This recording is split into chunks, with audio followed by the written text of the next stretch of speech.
streaming sphere, so I don't know if I can be super helpful with your streaming, Mm, but I am I'm here to guessing. provide support. Yeah, no, okay. What matters is having the sound ideas conversation, I guess. Yeah, but when we tested this before, I tested it with my capture card, which worked, and I tested it with Discord, and it worked, and I tested it with streaming to Discord and to Twitch at the same time on voice chat, and like nothing, like no issues. Only issues happened was when I opened Chrome and tried doing anything that made my CPU working a little harder. Can you, what if you hit Control Shift Escape and see like is see what is eating your your memory and your CPU and all that. I'm guessing it was your video because now it seems fine. Everyone's saying it's smooth. You are currently a Wallet. PNG of your Prismo. So, Sick. yeah. Pretty good. Yeah, at least we can talk now. Okay. Uh, so yeah, as I was trying to say, Sound Ideas was always supposed to be a live stream kind of thing. So I'm glad that I'm finally supposedly able to try it out. Yeah.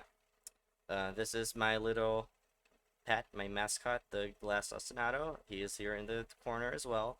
He represents the show and also me to an extent.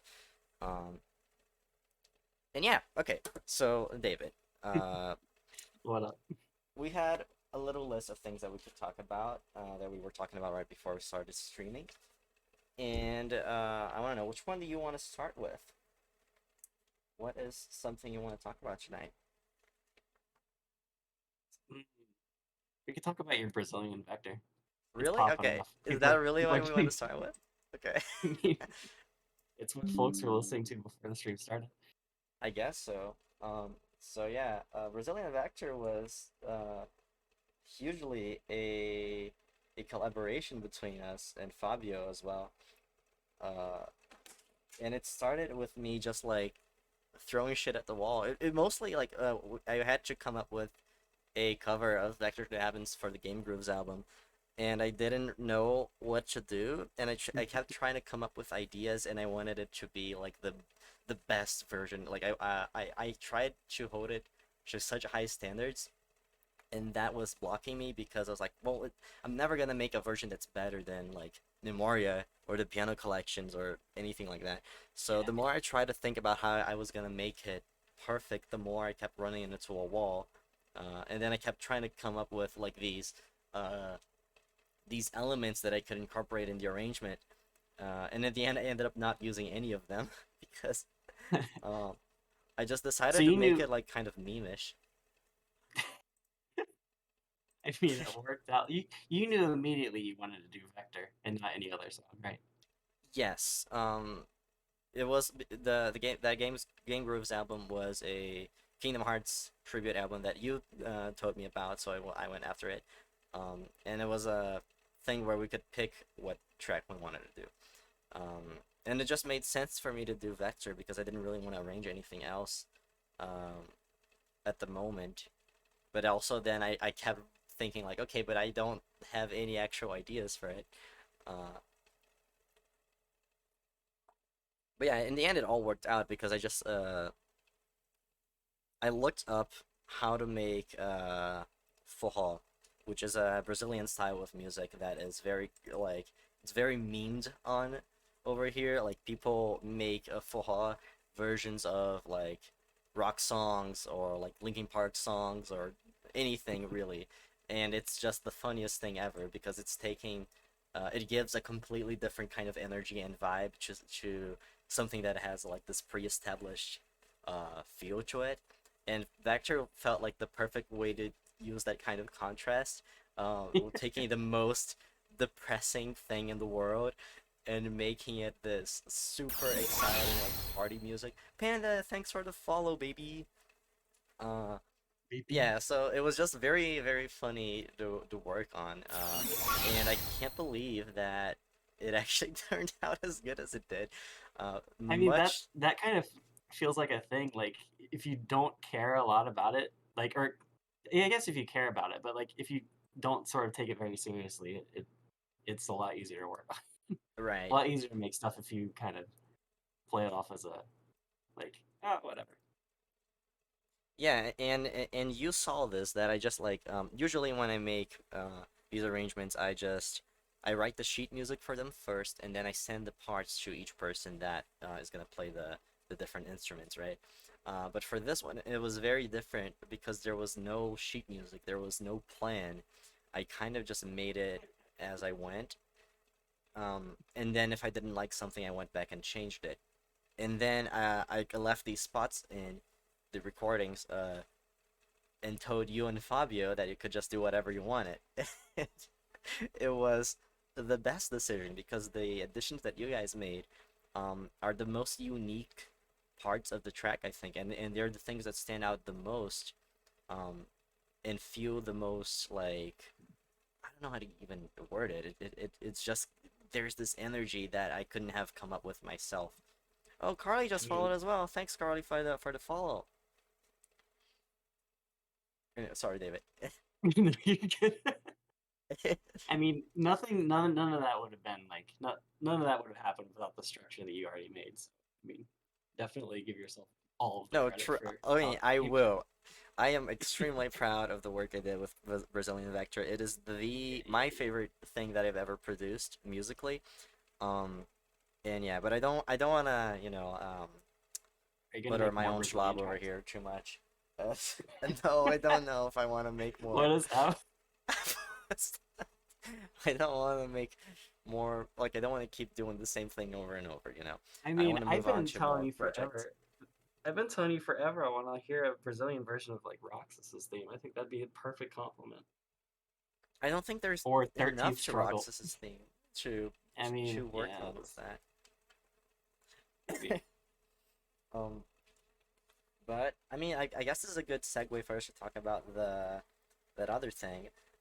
Yeah. I want to move on to new projects, and one of those projects that I want to move on to is our not so secret Kingdom Hearts album that me, you, and Fabio are supposed to be working on, and I guess I'm announcing it here for uh, the Sound Ideas crew. This is the, the first mention, the first public mention of this album. Um, and we have not been working on it too much. But the concepts are there at the very least. I don't know what do Yeah, you want to talk a little about your ideas for I it and feel stuff? like yeah, like most of I feel like arranging is just like thinking about it forever.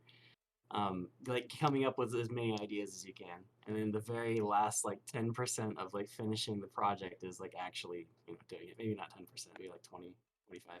But like most of it is like the conceptualization, and so the longer you let it stew, the sort of better I think it comes out. God, I have Yeah. a lot of ideas. That was Um, like one of your ideas for this album.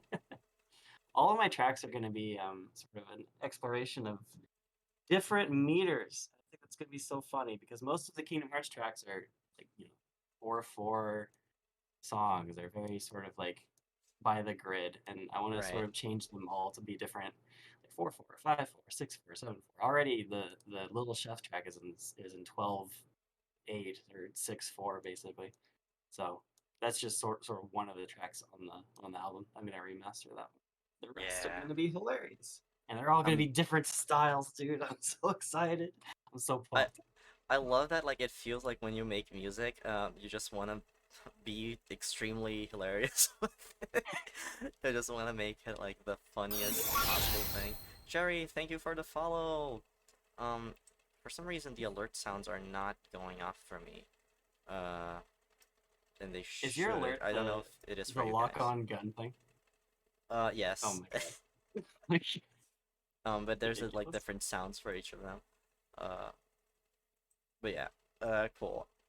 I That's forgot one what of we the were things that saying. I think that we were talking about the album. That's one of the things I think that we like have sort of um like a good sort of balance of. I feel like I am like I make music that is like kind of difficult to sort of like I don't know how to say this like appreciate sort of in the moment. Like no one would think to do like Little Chef in a sort of prog style, I Right. feel like. But like Fabio's like experience is like doing incredibly detailed rock metal prog versions of tracks, and yours is like very sophisticated sort of orchestral style arrangements, even despite the vector of it all. But like Yeah. I think that sort of like our different styles balance each other pretty well, and it'll make an interesting sort of album. I I'm hope so. excited. It's a little concerning that I feel like I don't have that many ideas for the album yet.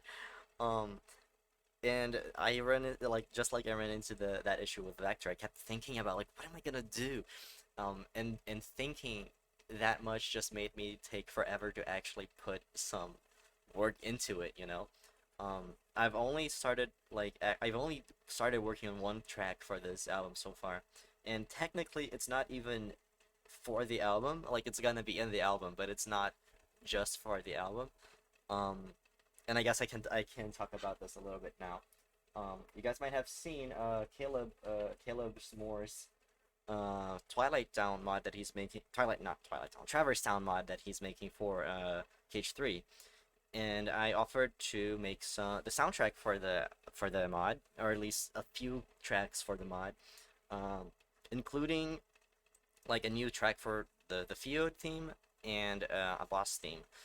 Uh, and I really, really want to get those true tracks right. I've already mostly finished the boss theme, and I'm very excited to show it off when it's done. Uh, but I have to wait for the mod to complete because I want to release it as like a little soundtrack bundle with the release of the mod, which probably will take a little bit still.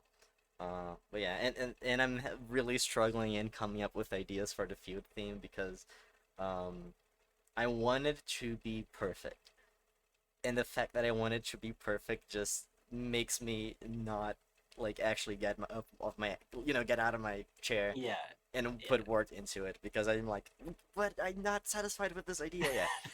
I can't really visualize it yet. And I guess the approach that I should probably be having with it is what I had with the Brazilian Vector, in which I just Yeah. started throwing shit at the wall and going with it. What's the old phrase? Perfection is the enemy of completion or something. I don't know. If you chase perfection, you'll never get anything done. Yeah, Which is kind exactly. of like what I kind of approach everything like a joke because that's kind of the only way I get stuff done. Because if I think a lot about it, it just takes years and years and years. If I don't, then it's quick. Yeah, I wish I could have that kind of like I don't know, that kind of philosophy when it comes to making my music in general. Like, I think Vector really was the exception to that. I don't usually make music uh, to be funny. I try to take myself really seriously, and that is an issue, I guess. Uh, that I need to work on. I need to be a little more silly, probably. I mean, people have different work styles, whatever. Yeah. Um. So, and I guess we can like since we were talking about the Game Grooves album, we should talk a bit. Yeah, Um, yeah, me too. Same, yes. exactly. Mm-hmm. Um, we should talk about the March Caprice concert, which has been, it happened in March, obviously, Yeah, since March baby. Caprice happened in March. But we didn't really talk about it that much after the event was over. We didn't really look back into it. Uh, at least I don't think we did. I don't remember us doing that publicly, at least. Um, and I want to know because I really kind of don't I didn't hear from you specifically a lot, like what you thought about the concert and like what it meant to you, or um, what the tracks Oh you God. made for it, like how that was. Dude, I love the concert. I hope it happens in the next March Caprice if there's going to be another March Caprice. You got to direct it again because it was Oh incredible. My boy, favorite part of March Caprice was the concert. I'm glad. I'm glad that So and good. and It's I so mean funny. there was so much support for it, like from everyone that was there, uh, Yeah. to like an overwhelming degree that I did not actually see coming. Um, so yeah, it was great. I really hope I get to direct it again next year. I might not be, like I don't want to say that, but I might not be able to depending on like what's going on with my life and stuff. But yeah, like I wanna have something like that, but even better if possible. I Uh, don't want to like sort of give I don't know if I can even say that like give away any of your all's plans for like next year, but do you plan on being like doing it in the same kind of style where you like collect videos and show them as a presenter? um, if I do direct the concert, I think so. I will probably want to do that, but I want to come up with some sort of twist to it to make it unique compared to last year's concert, or not last year's, this year's concert. Aba says, Keynote, I'm so sorry, but might as well tell you now. We've decided to give the concert section to Pat next year. Oh no, not Oh Pat. God. Well, This no, guy this wants to means you steal can my make job. this means you can make some more tracks for it. This is exciting. No, no, no, no. First, Pat steals. First, Pat steals my thumbnail business by making his own video thumbnails, which, by the way, is I cannot accept that. You know, you're putting me out of a business by making your own stuff. Now he wants to come for my role because that is my role. That's his role. Bless my soul that Herc is on a roll. Croissant role. Um, now we've strayed from course. I don't know what we're saying anymore. But yeah, Whatever, Kita. well, let me ask you, David. You made two tracks for the concert last year. You made Lol, I The made Little one Chef. track for it Yeah, last year. but Rowdy Rumble was also part of the concert, so you know it counts. It counts. Um, what was that like? Like, what did you do for like? Because I remember you also struggled a lot with making sure that the Little Chef felt like what you wanted it to be, that it held up to your standards. Dude, Um, actually, it didn't. It came out completely different than what I was really? originally wanting to do, Yeah, yeah, which is exactly. which is hilarious because I mean that just kind of feeds back into whatever. It's out. It's released. It didn't come out like I thought it would, but we're done. You kept like Originally, I throwing wanted to out. make it like this. I wanted to make this big like New Orleans like big band style of a track because Hmm. you go into the restaurant and you're like, oh my god, here we are. We're surrounded by horns. But no, it's like a prog kind of thing. Right. I think it turned out like absolutely incredible. Like there was no other way it could have turned out, I think. Um Well, thanks, baby.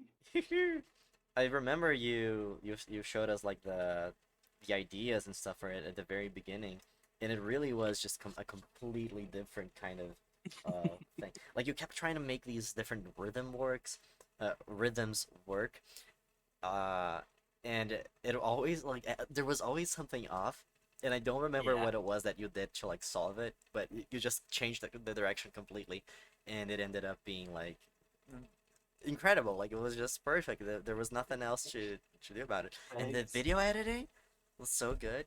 Like I true, am honestly, one of obsessed with playing it for me.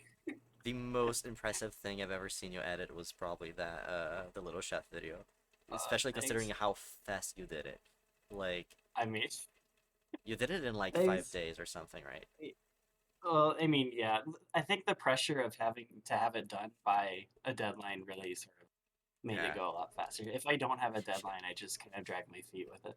But like, it was also really fun to edit it too. Like, Mm-hmm. every time I sort of do anything, I try to do something new that I haven't done before. And with the Little Chef video editing, I try to sort of tell a story with all the interstitial cuts of the Yeah. cooking, like the flambe and the egg cracking and whatever. So Yeah, it was pretty neat. and one of the things that I think I even remember suggesting was to add like little sound effects for the food and like cracking an egg or something, and Yeah, it all like oh my god, it worked so well. The crunchiness of the sound effects, it really made, and I remember describing the track as flavorful, like it sounded delicious. delicious. Um, yeah, it was just good. This It is was just something. incredible. This is something that I sort of wish more like YouTube musicians would start to do. Like there's so many amazing tracks on YouTube, but I feel like there's not a whole ton of sound design in the music that people make. Like they'll Hmm. just have just the instruments and just the arrangement. but like just doing a little bit to like add extra sounds, like I don't know, like a bomb going off or like a crowd cheering or cracking an egg, like little weirdo sounds to really sort Mm-hmm. of like pop it up. It's and I feel like not a lot of people do that. Right. So add It funny sounds. It Yeah, improves everything. little elements like that just give it I think like a layer of depth, I think, to the song. And I Yeah. don't know if that's the word I'm looking for, but it really adds some dimension to it. It makes it Mm. feel uh not real necessarily, but like there's Like uh unique kind of. yeah. I'm trying to like Oh, word the what's going on in my head here, but uh like the Brazilian Vector, I there's this entire part where I try to make it sound like the track goes underwater, and yes. I Oh added my like God. these waves and stuff at the end. That that's the best part of the track for me is your use of the. I mean, I don't want to describe all the production techniques, but you made it muffled at the Yeah, moment that it goes underwater, and then you make it emerge. Like there's a story there that's not just like in the music; it's also in the sound design, and it's so yeah. clever. God, Keynote, That holy part is moly! was so fun to come up with because I hadn't planned to have the whole water imagery to it, but it makes a lot of sense because Xian's theme to me always kind of had that connection to water, especially the piano collections version. I've always felt that it made me think a lot about rain, which is sad. Um, but Brazilian Yeah, Vector just made me feel like I am at a beach having a bunch of party, fun, and yeah, beach e- party. exactly. It feels like the celebration kind of. Uh, and even though it feels like the celebration, there's this very specific element to it that feels like there is some element of introspection and quietness um, that's going on in the background, Um, and I don't really know how to explain that without going a little bit more into the production. Um, but there's parts of the arrangement where I try to copy the string lines that's going on in the harmonies in the original piece and some pieces and some parts of it. Sorry, I'm messing up on my words here. Um, so there's like these violins that are going on in the like in the left ear if you pay attention, and sometimes also in the right ear, and they are mimicking the exact harmonies and the exact movements that those violins do in the original piece. Um, and when the track goes underwater, you can hear those violins a little more clearly. Everything else gets muffled, um, and that like element of it stays. I'm interested And in how you did that. Did you take like every other instrument except the strings and like EQ it? I don't want to speak too deeply about production or anything, but is that sort of I how don't it worked? remember if I EQ'd all of it. I definitely didn't EQ all of them. Most of them I just turned the volume down. Okay. Um, but I did EQ, I think, like maybe the guitars. I don't remember. There was like one or another thing in which I could, but most of it I just turned the volume down and brought up that water sound, Yeah, and the yeah. water sound I think is what makes everything feel muffled, even though it's not actually muffled. It's just lower. Um, and even the percussion also like was turned down, but I tried keeping it a little higher than everything else. Uh, but yeah, and when the track comes back up from the water, it you can still hear the violins going out, and obviously they're all like VSTs, like fake violins.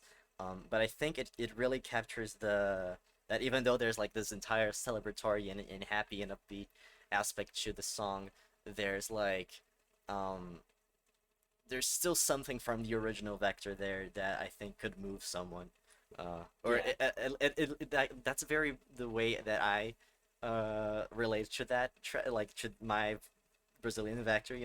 I think everyone Mhm. else can have different interpretations and uh like I don't know relationships with it, but that's definitely the way that I relate with it. What I think is super cool is that like the song is like it's minor. Like it's supposed to be sort of kind of melancholy, sad, Yeah. evil sounding, whatever. But Evil. Wow. it's well, I Evil. mean, Vectors to the my heavens, but man, it's evil. God, do not. Um, God. uh, but like Anyway. so, but it's weird because like minor generally has this very strict, rigid sort of like sad undertone. Hmm. But you made it happy, even though the song is still minor, and it's because you played around with the sounds of which instruments you used, which is Hmm. very smart, very clever. Like you use pluckier sound, the clavichord, and the even like the reeds of the melodica. It's very I interesting because if you had done that with like a piano or like violins or like horns, it would have been, the sad melancholy song of the right. original. But you chose to make it plucky, and it's happy because of that. I think the rhythm and the percussion is definitely the biggest mood setter for the my version. Um, because it's forró, it's Brazilian, um, and It's a meme. there is no way you can make forró sound sad. Um, no matter like what It's harmony, impossible, yeah, because the dude. whole I want to like try to make some Brazilian music so bad. I need to do it. you can make like a samba that's sad or I don't know, most other kinds of even choro, um, but you can't really make forró sound sad in my opinion. I can't really picture it. Um, Too much of a joke. it's just funny. There's like and maybe it's not supposed to be, but it's how I kind of see it. I see forró as this like funny, kind of like ironic also um music genre, you know. So Yeah. it's just I don't know. It all works out to make it like really really really fun. Do um, you have any intention to sort of explore more sort of Latin American styles? no, not really. Okay. I'm gonna And make that's it. the reason for that is that I don't really have a lot of knowledge about other Latin any even Forró I don't really dominate it very well. It was my first attempt at trying to do something like that. Um, because I've just felt like it made sense. Like I didn't want to take it too seriously. I had 1 month to produce it. Um, and I was like, well, I'm gonna go with the style that feels the easier to produce faster with. Uh, except it turned out a million times better than I actually thought it could, you know. It was kind of a big happy accident that I'm very happy that it happened. Um, I mean, I'm Akira with all accidents. It had to start from somewhere. You you had the style. You it's had the true. knowledge to make it. Let's go, baby. Um, I want to talk to you about let's change the subject a little bit from we've been talking about I want to talk to you. we've been talking a little bit about my music too long. I'm done. I'm tired. I'm sick of I'm it. sick of this. I am Forget done with this. this, as Roxas would say. I am Um, done. and I want to get mad. I want to get mad about the fucking Okay. anniversary recap video. All Hello? right. Oh, all right. You know what's coming. Yeah. You're upset about Sachiko Miyano's Vector. So no Vector, really? Ah, it's so sad, man. They Tell made me all this. the tracks that we should have heard, or that there are, because I don't know what they all are. Let me try to remember. So there was the Union Cross version from no, not Union Cross. The Missing Link, Dearly Beloved. There was Link to All. Um, there was Nachtflugel. Whoa! Now I heard the sound effect. Um, Arithmetic 00. Thanks for the follow, person. Your unpronounceable name is very unique. Anyway, and we also had Sora's theme and Vector to the Heavens, which we did not get to hear um on the recap video. Which, by the way, we waited um 5 months for. Hello? I mean, okay, so For that, like for that, that does not take 5 months to put together. You know, I it's I really crazy. think that they should have released just a little recording of what they got from the concert, just a little EP. Yeah. Would have been. But what we got was like a bunch of talking over music. But so okay, talk about the Sachiko Miyano tweet that you did, because there's Right. a sort of So I there's a was connection. upset. Yeah, there's a connection. I was upset that there was that there was no vector. So I tweeted out like, no, they didn't have vector on this stupid thing. And then I like for some reason, Sachiko Miyano, who is the person that arranged this version of Vector and most of the best versions of Vector, she arranged the piano collections and the Memoria arrangement, as well as I think the World Tour, no, the World of Trace version. Yeah, she's Um, always given Days stuff in like the yeah, concerts and whatever. and I'm glad because I feel like she really gets it. She gets it. Yeah. Um, so and for some reason she follows me on Twitter, like, and we follow each other. Um, so I tweeted and I tagged her like, Queen, please. I want to hear it. And I think she didn't really understand. So she replied like, "Hi, what's up?" And then I explained that I was upset that that I knew that she had arranged the Vector to Heavens thing for the mini concert in the anniversary event, but it wasn't included in the recap video that Square Enix released. And then she replied like super politely. She was a sweetheart. I didn't actually expect her to reply. I low key expected her to unfollow me and block me.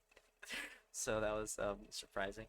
But she was like very polite and said that in her opinion the that video wasn't showcasing the concert. It was using music from the concert as background music, um, and that Vector didn't really wouldn't really have worked with the So the vibe of that the preview. yeah, that gave me a little bit of hope that like we still could have, a concert video created because that's what they said they would do. I don't think so. They But never said they were gonna have they never said they were gonna release a it was concert always video. just going to be it was always Yeah, going to be the promotional thing. it was always gonna be the recap of the event. Uh, Um, so so yeah, Vector is lost forever. The yeah. cool So Vector. so this is a piece of lost media that only the people in that event ever got to hear and will ever get to hear.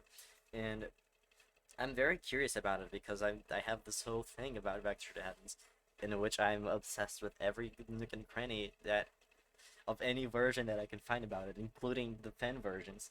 Um, which by the way, I just finished my research paper on that and Yeah. submitted it the other day, and I'm gonna have my defense very soon. So What were you yay! researching? I'll get into that in a second. Let me finish talking about the this thing first. Okay, Hey, David, baby. you're jumping the gun, baby.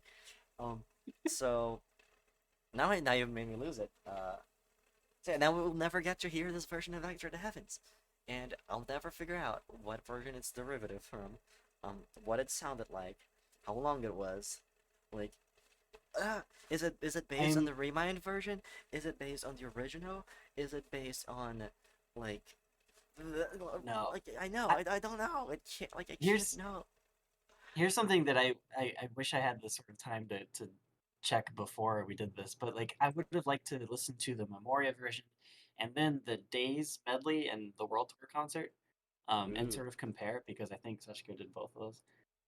And Mm-hmm. just see if they're similar at all, because I can't remember if they are or not. But I wouldn't be surprised, honestly, if the vector for the quote unquote concert was based off of the Memoria version, but it was just like a reduction of it because it was a string quartet and a piano, so same That basic instrumentation. Yeah, that might make sense. It really could be anything, I think. Um, because Vector, like out of the selection of tracks and that, like they mostly picked things that were relevant to what they were showing or revealing at the event. So we had the Missing Link, Dearly Beloved. We had the um, Link to All arrangement from Remind, which was the very recent. Um, we had Nachtflugel, which was also very recent. Uh, but Vector, like, there's nothing going on with Vector or Days, and the most recent thing that we got was the Remind arrangement, which Sachiko Miyano had nothing to do with. So I can't imagine that, she would use that one as a base, but she might have. No, no, no. I So yeah, mean No, the I know you're talking Memoria about version. the yeah, you're talking about the Memoria version. Um, Yeah, yeah. and it Who could did be the Remind Vector? It was the guitar guy, right? Yuko Kamiyama. No, that's not it. That's not right. It's one of the new people. Yuki Kishida, maybe. Yuki Kishida. That's it. Yes, Yeah. it's Yuki Kishida. Okay. But yeah. Anyway, I'm just sad about the whole vector thing. And I wanted to ask, like, I wanted to send another tweet asking, like, can you tell me like anything about it? Because I'm Can you very send me the sheet curious. music? Can you? Yeah, honestly, I know that she would not be allowed to, but um, I'm just kind of like really sad about it. If I could find out like what version it's derived from, I could at least attempt to recreate what I think it sounded like, you know. Um, Yeah. but we don't even have that, so that's pretty sad. Um, but yeah, I don't know Also, what. is Sawaka Kanai um one of your interns, or who is this person? That's something I'd like to ask her.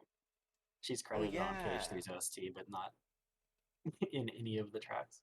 I forgot about that. That is like one of the big mysteries about the credits. Um, Who is she? Who is Sawaka Kanai? you should tag Sachiko Miyano and ask her. I Absolutely not. Under no circumstances. I mean she answered me saying "Queen, please" with the crying emojis. I don't know what you have to lose, to be Hi, completely what's honest. up? It's so funny. Hi, what's up is such a good one. She's so good. She's the best. God, like one of my I, favorite people ever. she's a Sachiko little bit different from oh my god, the name escapes. Who's the Nat, other Nat orchestrator for Natsumi? Shimon? Natsumi Yes, Kamioka? Natsumi Kamioka. She's a little bit different from Natsumi Kamioka because Kamioka like always kind of reuses the stuff she makes. But I Right. think that maybe Miyano makes stuff new all the time. Oh So yeah, she I don't definitely know. like It's innovates a lot. Even like Shion, which she arranged several times, like, every time that she made a new arrangement, it really stood out. It did not feel like she was just redoing like another version of it. Like she did the piano collections version, and then when she arranged Memoria, um, it's such a different arrangement. There's like very few elements, like the triplets and stuff, which I think are stylistic elements that Miyano really likes using in her arrangements in general. Uh, mm, but I wouldn't say they're derived from the piano collections arrangement necessarily. It's just that it's kind of her mark to have that kind of arpeggiation and triplets and stuff. But yeah, I love Miyano. I wish we got. I really want her to do more things for the actual series. Nachtflugel was, I think, uh, the that first was one that yeah, that she was the first thing she arranged, did. right, I for think so. KH3. I can pull up my documents. I think that is like the big thing that she made for KH3 was Nakfu. Right. And I really want to see more from her. And I wish we could see more things that were like actually arranged by her and not just orchestrated, because I think Nachtflugel was mostly arranged by Shimomura. Um, Yeah, and I think that Miyano is like an outstanding arranger. The way she takes ideas actually, that someone else came up with and turns them into the most beautiful things uh, is like unmatched. yeah, she did the Frozen tracks, Oh, Frozen that's right. Wonderland, Eternal Winter, and Miracle on Ice, and she That's true. orchestrated basically everything Shimomura did. So that's pretty cool. So she's been more involved since KH3, which is very good. As an orchestrator, it makes me think that Shimomura is like about to retire because Mm-hmm. it used to be the case that Shimomura would literally do everything, but maybe it's like she doesn't have enough time. But it also kind of, I don't know, it reminds me of what Nobuo Uematsu did before stopping the Final Fantasy series. So Mm-hmm. it makes me a little bit worried. Since we're talking about KH3, you are currently working, and I don't know how far you're into it, but you're working on the music of Kingdom Hearts 3 video, which is Yeah. not the final video of your series, because you have the the epilogue kind of video afterwards, right? and Mhm. maybe you're gonna go into the like Dark Road and Melody of Memory. I'm not sure, but Yeah. it is mostly the I would consider the final big video for the Yeah. series. Do you have anything you want to say about like how that video is coming along, or any observations that you find are interesting and that you didn't realize before working on it? Um, well, it is taking forever because this is the most complicated musically this is the most complicated Kingdom Hearts musical game that there is because there's Right. 300 tracks. Every other game has like 50, 60, 70 tracks. This one has three times as many, Mm-hmm. as KH1, which has 99 tracks. And it's oh god, it's not only complicated because of that, but like there were like 12 or something arrangers.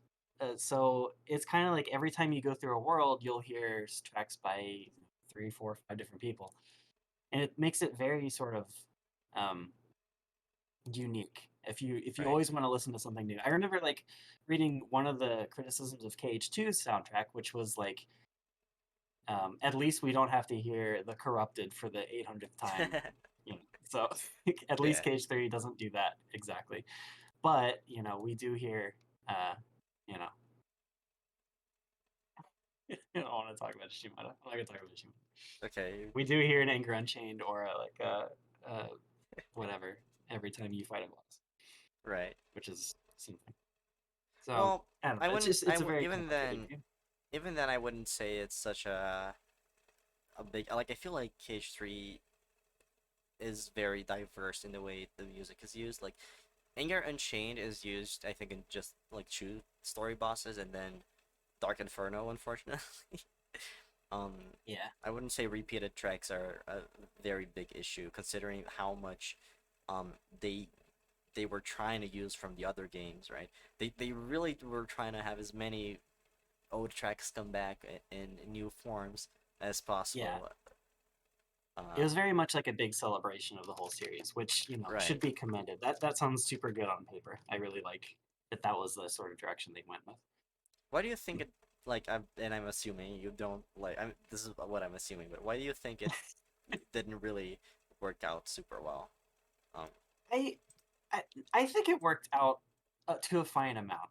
People like uh-huh. me and you are just obsessive about it, so so Yeah. it comes across like we can like nitpick kind of anything about the music of the series. But like for usual fans of the series, I think it was probably um like nice to hear like a bunch of old tracks. Mm-hmm. But I just kind of to me it seems like there's a little bit like the game doesn't super have a musical identity in the way that KH1 and KH2 and Days and BBS Mm-hmm. did, and even DDD. Like the thing about DDD is like the soundtrack is super carnival like. It uses chromatic runs all the time. All the instruments are very similar, like a lot Mm-hmm. of cello solos all the time. And KH2, the motifs of the organization would appear in like half of the soundtrack. So that's the thing that connected it together. KH3 doesn't really have any unifying thing like that. Um, so that's it. Just it takes a little bit of a hit for the Right. identity of the game for me. Um, I think like if I'd say that like that something is Cage Three's musical identity, I would say that it is the like this homage aspect to its soundtrack. yeah, Like it that is the direction and the identity that the soundtrack wants to have, because yeah, it is trying to conclude everything. There and are like a few ways in which it drops the ball in that is in that sense, but mostly I think it's successful. In my opinion, yeah, in that respect, I guess.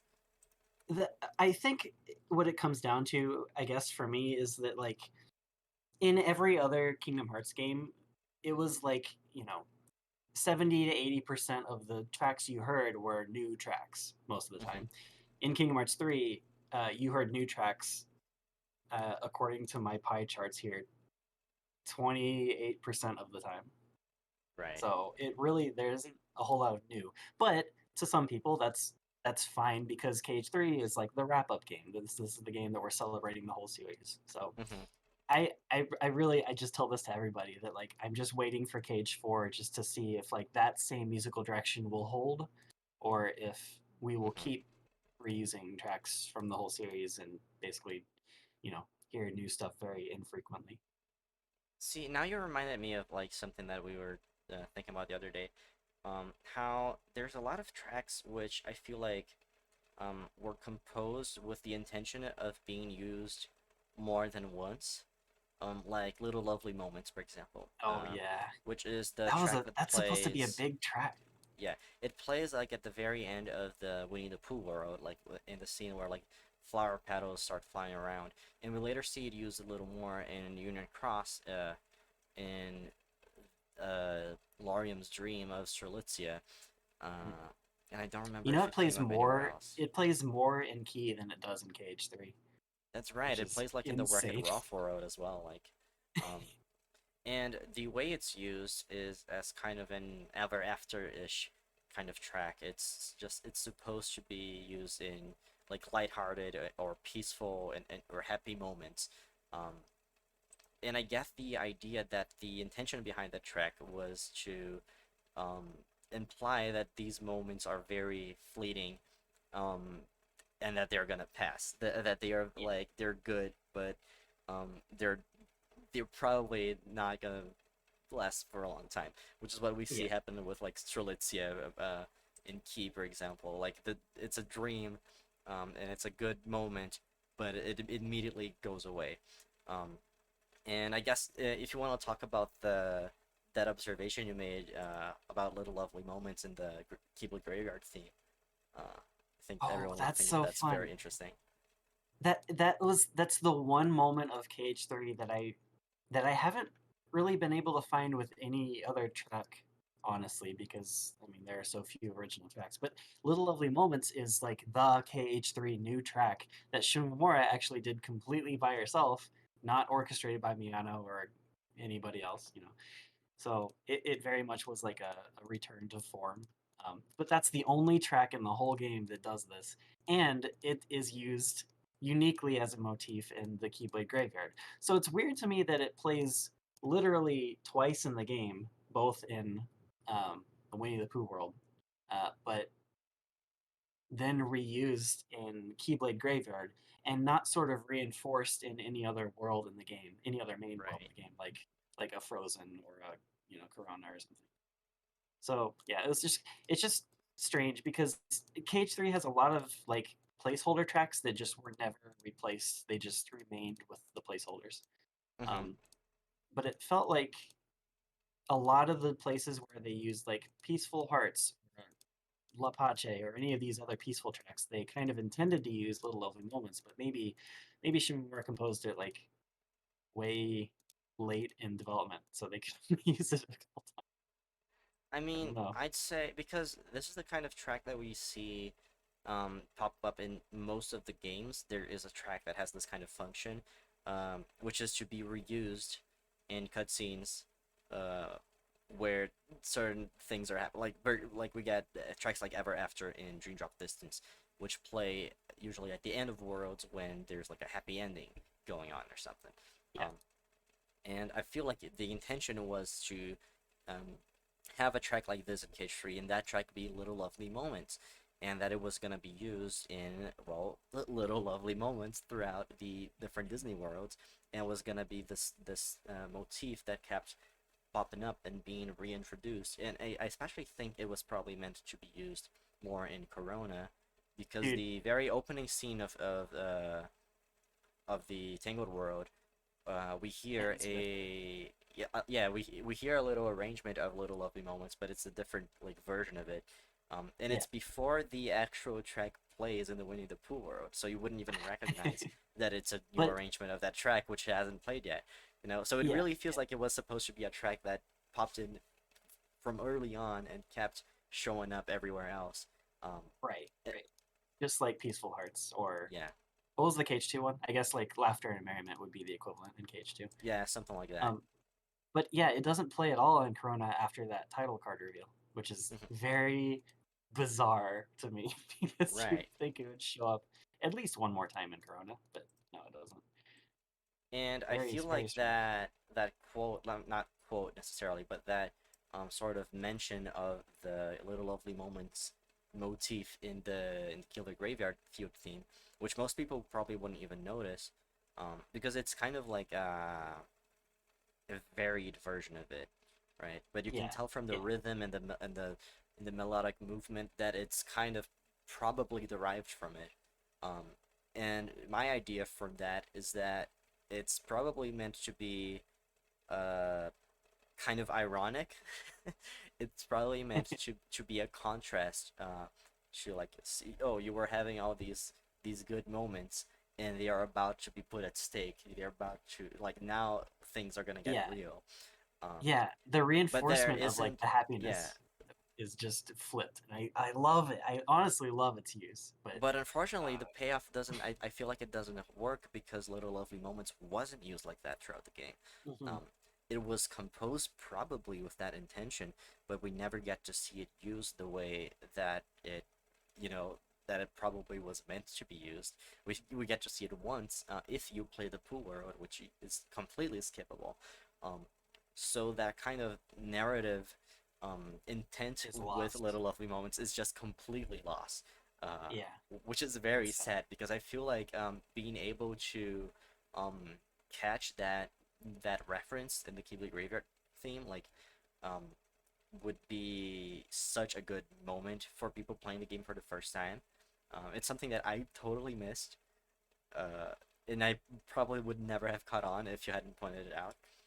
Uh, but yeah. And to be fair, like the motif is it's a little bit hard to spot at first because the key is totally different. I think in the Hmm. Keyblade Graveyard one, it's like played with a minor tonality, and the Little Lovely Moments one is with a major tonality. So Right. it's your mindset is totally different. But if you find it, you're just like, oh my god.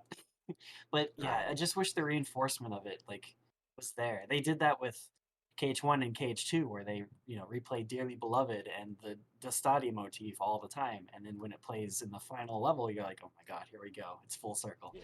But, in KH3, you're like, okay, why is the poo thing here? And it's like, Why is well, the poo here?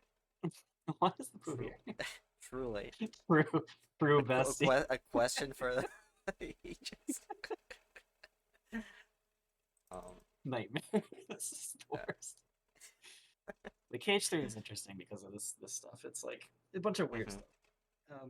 That's like honestly the only like super surprising thing that I can really think of with KH3. I'm as I make my way through my script, I'm into the Monstropolis world, so Hmm. I don't know how far that is, like halfway through the game, something like that. Like second half of it, I think. Yeah, so it is taking a long time to write this. Yeah, but I can't wait to see it actually come to fruition. Baby. Thanks, Um, baby. Thanks. and I'm sure, and I'm sure the editing for it's gonna be very, very interesting as well. It's always God, very fun. if I can, I just hope the script comes out because it's like it's so hard to say all the things I feel like I need to say Hmm. and make it entertaining and make it Right. visually interesting. Oh, it's difficult. I It's feel a like the very sort of information dry is subject. more important. Hello, hey Barty Yeah. people, welcome to the stream. Glad you caught it. Um, but yeah, I don't know if there's anything else I wanted to ask you necessarily. Oh yeah, I guess I don't know if you want to say anything else about the Cage 3 video before I move on to something else. Yeah, you can move on. I can think about stuff that is cool about KH3. I mean, we could talk about KH3 for literally like hours, but Yeah, I don't know we if you could. want to. I mean, I'd be down. Maybe not. Maybe not now. We could Yeah. do it in, Okay. if we. I don't know if you want to be back in the show. But we were discussing the idea of doing like a let's listen of the concerts, right? So Oh, if that'd we be watch fun. Yeah, we could watch the Cage 3 one and talk about the soundtrack as we hear the Cage 3 soundtrack on the World of Trace that would album. be hilarious and awesome. I'd love to do that. Sure, okay, it's a all right, we'll do it.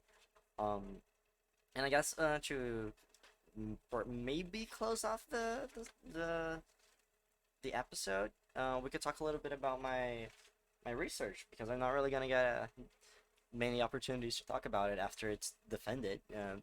because Yes, we have to. I'm yeah, okay. So if you guys follow me and follow my content, you know that I have been working on a academic research about covers of Shion's theme and Vector to the Heavens, and I posted a couple of videos about it on my main channel, Keynote.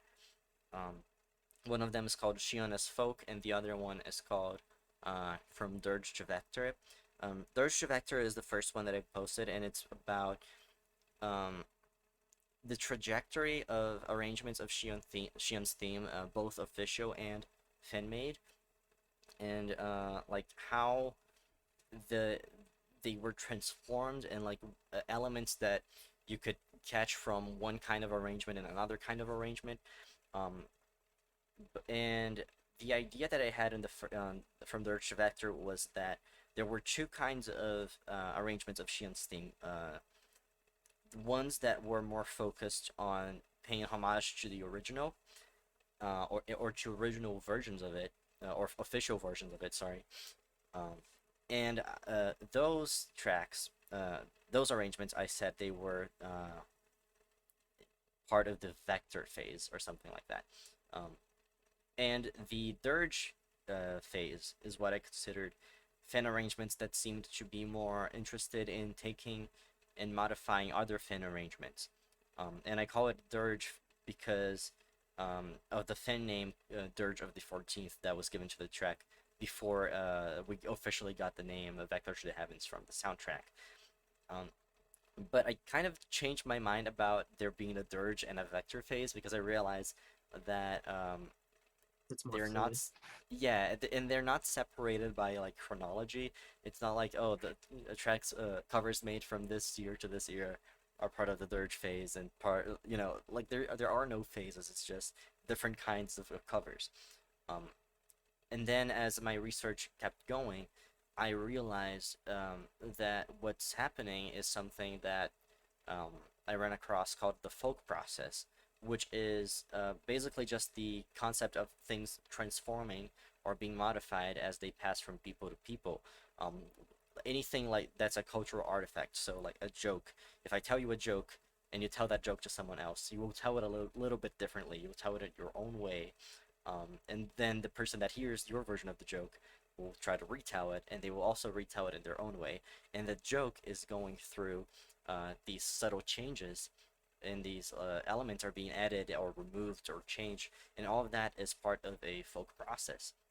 Uh, and I realized that exactly that kind of thing was happening in covers of Vector to the Heavens, and not only in covers of Vector to the Heavens, it's something that happens with literally everything that we come across. But it's very hard to see it and to trace it.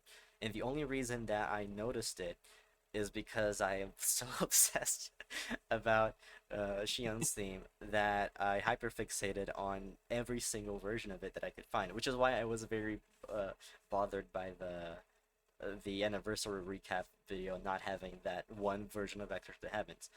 Um, so my research is all about that, about this folk process, and about internet culture, and about fandom culture, and all these like all these elements that shape how like the process of Shion's theme being interpreted by different people, because it's not just one thing. It's not just the folk process. It's not just the internet culture. It's not just fandoms.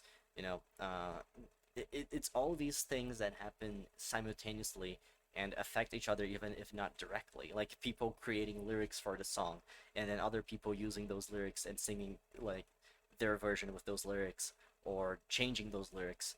Like there's so many ways in which you can uh, observe the Interact folk with fandom. process. Yeah, everything, like it's so crazy just how many ways um, people interacted with this one song and changed it, and how it all comes together. Because you will see people making like instrumental versions, and then those instrumental versions being used as the backtrack for someone else's vocal version, or someone you guys might know Nate Wants to Battle's original song called "Hold On to You." it uses lyrics from another fan cover of Xian's theme called "Remember" by Liz Robinette, and like just that on its own, like someone made a original song borrowing lyrics that someone created for their cover of Xian's theme, and that cover of Xian's theme used someone else's instrumental version as the background. Like they look at all these connections between like these fan-made arrangements and how they connect. It's so fascinating how fan culture and fandom can like propel people creatively and give them tools to create more and to express their own versions and their own like perspectives on a piece of media or a piece of art. And to so many of these people, it's probably like their first or some of their first interactions with music and with learning and with being part of like a collective Yeah. experience, you know? So I think the value in seeing that like this process and understanding it and caring for it is just so big, um, because the best way for people to learn and for people to want to learn and for people to grow and be Develop their part of skills. something, yeah, and develop and be part of something bigger is like this. It's them finding something they're passionate about and that makes them want to do it, like do something, you know. Mhm. It's why I wanted to start making music or learning music, is precisely because I saw these videos of people playing Vector to the Heavens on the piano, and I was fascinated. I wanted to have that ability, you know. Um, and then uh, fans were giving these, like making sheet music and MIDI files and sharing them around so that other fans could learn to play that, and that's like the participative culture, the participatory culture, the internet fandom, like totally, you know, uh, being evidenced right there. So I don't know, it's just the coolest thing in the world to me, and I'm very very happy that my research is finally done. I can't wait to defend it. I also like the research was done in Portuguese because it's from a university and for me to graduate. But I'm really am thinking about translating it and publishing it online for free, or maybe just publishing it at some kind of academic magazine about video game music. I don't know. I'm gonna look into it, but I really want it to be accessible to the Kingdom Hearts community, and because it is made by me for for this community, for Mhm. the the people that were part of this process that I documented. So You it know, you ought really, to. Good. sorry, no, no, sorry, I was mostly done. You ought to present it.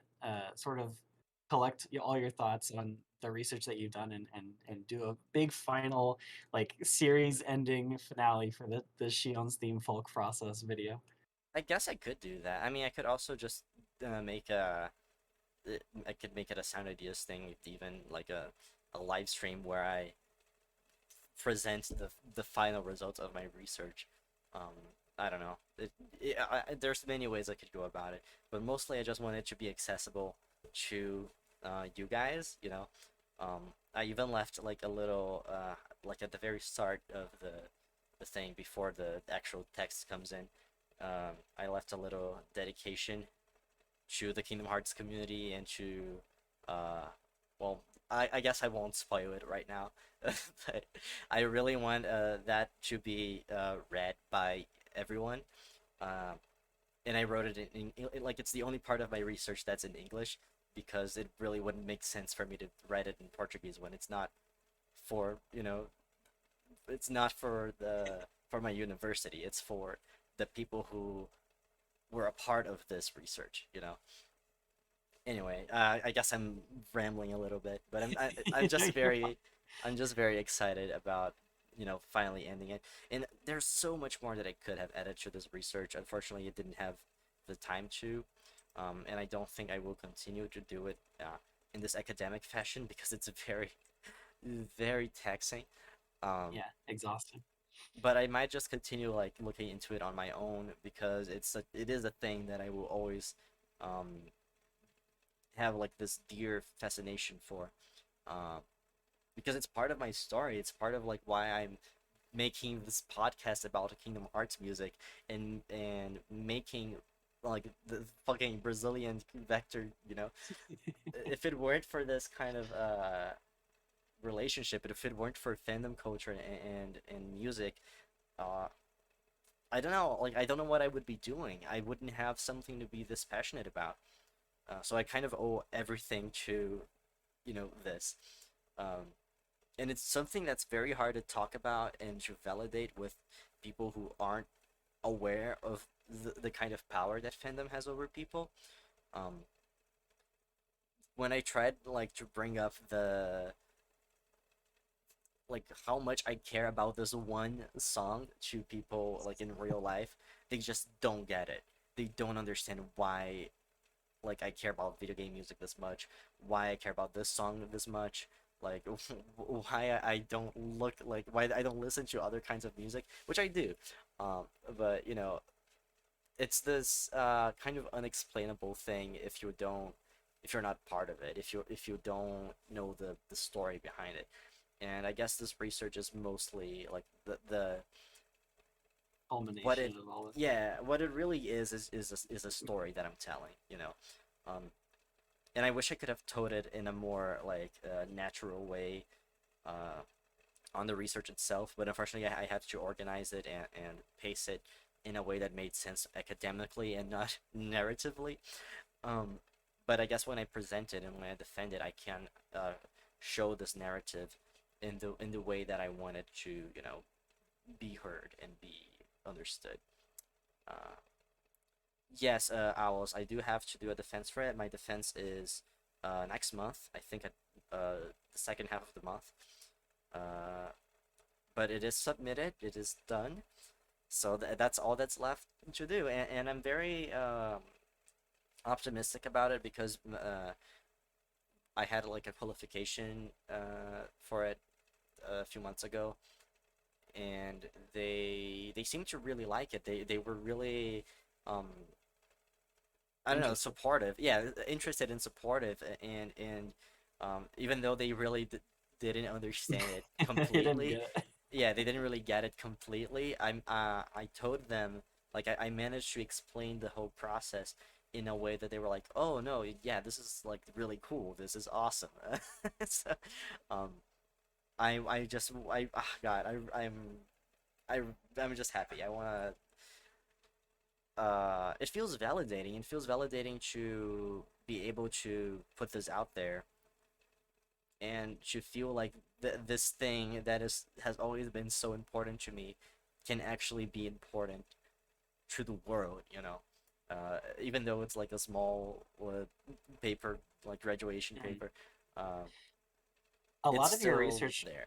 was like a lot of your research was like the just learning sort of what the folk process was, and I feel like a lot of the things you had to read were like how Star Trek uh, Yeah. grew a fan culture. So it's so interesting to me that most of your sort of examples came from such a sort of old property like Star Trek, but your research focuses on a relatively like I don't know how I'd call Kingdom Hearts like a new Hmm. property because it's 20 years old, but like It's more recent for it's sure.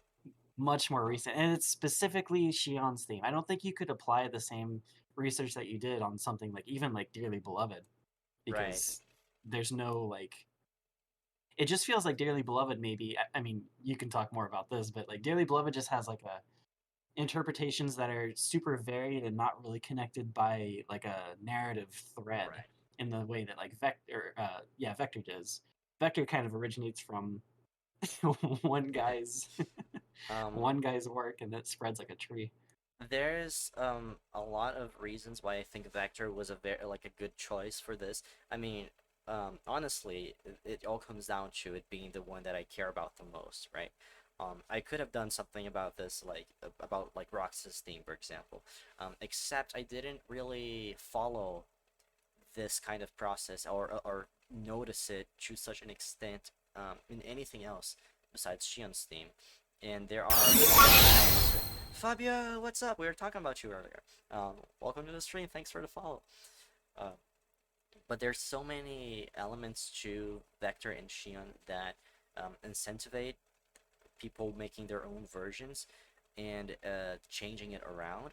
I think the biggest thing, especially for like vocal versions, is the narrative aspect of it. And you see this, you can see this in a lot of other tracks from Kingdom Hearts. There are entire channels dedicated to making vocal covers where they make up lyrics to sing on top of other melodies. And usually, with like 99% of the time, those lyrics will be either from the perspective of the character or retelling the The story that story. that character Yeah. goes through. Um, and Shion, for sure, the reason so many people like it, or the reason that many people like it and made their own versions of it, was the impact that the story of the game and the story of the character had on them. Um, but and even the non-vocal covers of that of Vector, a lot of them have some sort of visual, or not visual, but like musical storytelling through sounds or through instruments. There is like an entire narrative that is being told, not just from the motifs, not just from the, you know, because the theme itself tells us the story. Um, with how it uses elements of Kyrie's theme, it has Vector has elements of Dearly Beloved. Um, there's aspects of Shion's theme that you could say are pretty similar to Roxas with the three note patterns and stuff. So there's a story just from the song itself alone. There's a story that it tells. But people manage to take it and express it in their own ways because they cared so much about what it means to them, that they when they make their own version, they find other ways to express the things that marked them, right? Um, Definitely the vocal versions are the biggest way of doing that, the most obvious. Um, but I definitely notice it in instrumental covers as well, and I notice it specifically in fan covers, because you can tell that other fan covers marked these people and marked the way they enjoy and interpret the song because they're using these elements that other people created that were not in the original song. Um, so we have Noah Thies who made one of the first arrangements of Shion's theme for the piano, and he made the piano tutorial video for it. He released the sheet music, he released the MP3, he released the MIDI file, um, and people liked that arrangement so much, and maybe they didn't like it more than the original, but it was the most accessible version that was good, you know? Yeah. So everyone started using these elements that this one guy created for the song that already existed, um, to the point that it kind of changed how people perceive Vector in general. If you look up a Vector to the Heavens cover, you have like an 80% chance that you're gonna find a cover that's derived from the Noah Thies cover. Um, and that on itself tells a story. That tells a story that these people heard that version, or some version that used those elements, and they liked that so much that they wanted to incorporate it the way they told it. You know, that's the whole process right there. It's the process of telling stories as well. Um, but I think usually when people refer to the folk process as telling stories, they mean it much more literally through lyrics, right? I think there is an extra element to it, which is the kind of implicit story of what caused that song to be created, what caused that piece of music to exist. Um, and I think that it's very hard to look into that kind of element without being totally immersed in the context of what it is. Uh, so yeah, I think I rambled a lot about my research now. It's probably You're um, good, babe. if you want to know more about it, my two videos, Shiona's Folk and From Dirt to Vector, are on my channel Keynote. And uh, I hope I can translate my full research paper and make it available as well. Yeah. Because It'll be I see interesting that to it, read. yeah, I see Vodka's interested in reading it. I'm sure some other people are too. Oh, Owls, I hope I didn't miss you going. I hope you had a good night in case you're still hanging around. Uh, so yeah. David, thank you very much for being part of this first episode of the second season of Sound Ideas, where we No are problem, trying out babe. this new format of live streams. It's always super fun to talk to you about this stuff. I don't know if you want to say anything else before we, finish off. No, I'm good. Everybody go follow Keynote's Twitter. He'll keep you updated to his research. Yeah, and go follow David, David Russell 323 on everywhere.